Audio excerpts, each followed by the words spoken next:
Alam nyo ba ang tunay na istorya sa likod ng Sinyo versus Sac Maestro?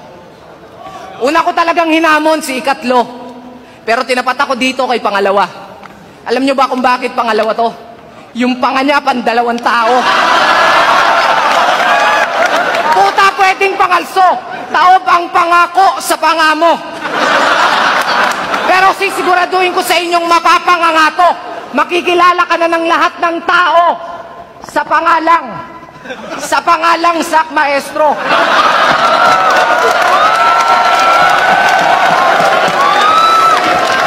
Kasi kahit di ko na ipagsigawan, alam na ng karamihan na ang pangapangamok. Ang pangapangamok. Puro kakapangahantol. May kamukha kang karton. Karton ng emperador.